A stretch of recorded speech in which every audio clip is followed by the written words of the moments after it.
What's up, traders? Matt from the Trade Brigade here doing a technical analysis on ticker symbol FB for Facebook Inc., or Meta Platforms officially now.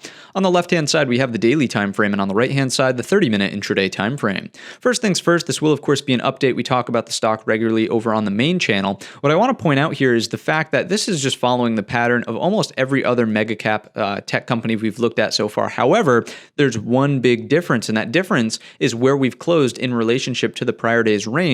This one closed kind of on par with 50%. Many of the other companies we've looked at just barely scratched into the prior day's range. So that's a little bit of relative strength here inside of Facebook. The other thing I would point out is that we did not close the daily bar underneath 300. Obviously, it's up here, right? But that's just bullish in the sense that if we scrunch this up, that was a big important area of support resistance. You know, you can get all the sense for these interactions from in the past. So the fact that that held technically based on a daily close is fairly important as well. So I'm liking what I'm seeing from that perspective, but are we out of the woods yet? I would start to say no, not really, right? You can clearly see that we would need to recapture this 310 with a little bit more confidence before we would potentially start thinking about a look below and fail. And what I mean by that, let me just remove that for a second here, is you could look at this as a range, right? And technically speaking, when you look below and you fail back up into the range, the target should be the top end here at 350. Am I saying that Facebook gets there in the blink of an eye? Absolutely not, especially given the market conditions here.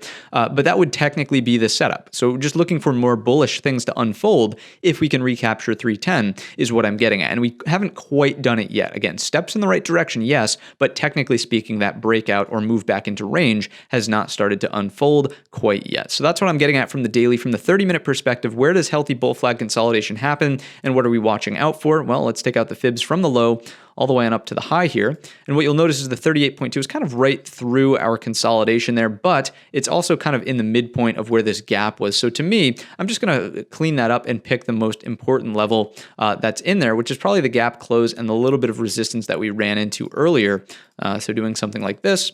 There you go. So there's your gap close. It's also the low of Friday. Resistance, resistance, and then as we break it, very nuanced, but it is the low from the last 30-minute bar. So that's 303 even. So any healthy consolidation is going to happen here. Breakouts take us to our first intraday target at 315 quarter. Then we can monitor for 323.25 coming from this daily area of support there. One step at a time. Please don't get overly optimistic. We're just pointing out bullish opportunities here. If it does break down underneath 303, then, you know, start to look out below. The main area that needs to hold once again is that 300 psychological. If it gives it up, I would start to say equal low is very likely inside of Facebook. Maybe we then continue the downtrend here as this is falling out. The complicating factor is going to be earnings. They're not this week, they're next week. So keep that on your radar. Not an immediate impact, but something to start thinking about. That's going to wrap up the video. Those are my thoughts and the levels to be watching out for. If you enjoyed it or learned anything new today, let me know in the comments section or by giving the video a thumbs up. Don't forget our main channel is linked in the description. And all of that being said, I wish you a green trading week.